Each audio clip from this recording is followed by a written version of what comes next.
Hi, this is Leo, and this is my first video post. And the reason I'm doing this is because I feel like I can articulate a lot better via video than I can through words at the moment.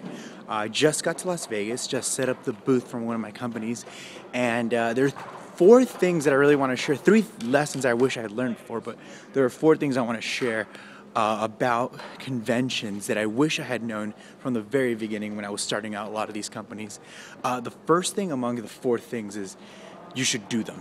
There are tons of industry leaders in these things, several customers that come specifically just to see the new and up-and-coming technology, but the biggest thing is the connections that you'll make as a small company are invaluable if you can land that one partner or that one buyer that'll just take your company to the next level. So the first thing is you really should do them.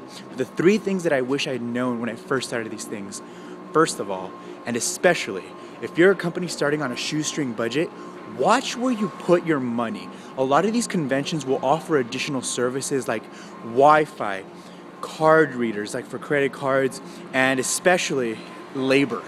And if you just think outside the box a little bit, you can save yourself hundreds of dollars and evade the heartache of having to go through a third party to get these things done. So for example, buy a Square instead of renting a card reader.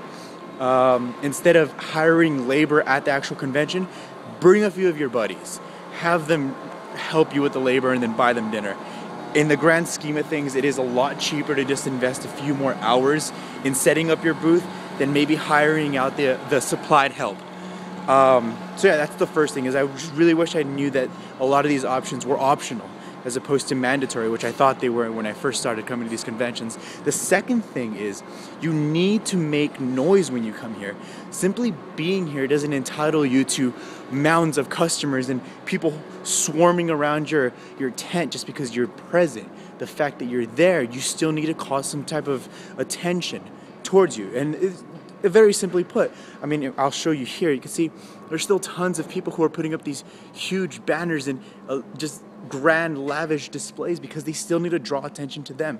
Even though there are a lot of people here, other people have the option to either visit or not visit your booth. So please don't think that it's implied that everyone coming will come to your booth unless you have some type of a pull factor for them. And essentially the third thing that I wish I had known before I came to these things is you really should run a mock-up of your booth at home. Go home, tape out an exact measurement of the size that you have here, make sure everything you have actually fits in there, and then run a few iterations by yourself. What it would be like if a customer wants to purchase something, what it would be like if you want to give information to a potential supplier, a potential wholesaler, or a potential partner. You know, you really want to have these things handy because, you know, I've been doing these things for a few years, and even now I still come to these shows, and even these days I still forget that one thing that I just wish I had brought, that one thing that would have made me a little bit more efficient, a little quicker. So the third thing, essentially, you have to run a mock-up. Having it in your mind is good, doing it in person is better, running iterations of it is the best thing you possibly do. So again, watch where you input your money. A lot of these things are optional. You don't have to actually buy them. You're gonna make them sound like they're mandatory, but you really don't need to get them. Make noise while you're here. Come up with a creative marketing campaign and then implement it as soon as you get here. And the third thing is run iterations at home. It's the best thing you can do. So out of those things, I wish I had known them when I started off, and hopefully everyone at home can learn from what I didn't. So yeah, until next time.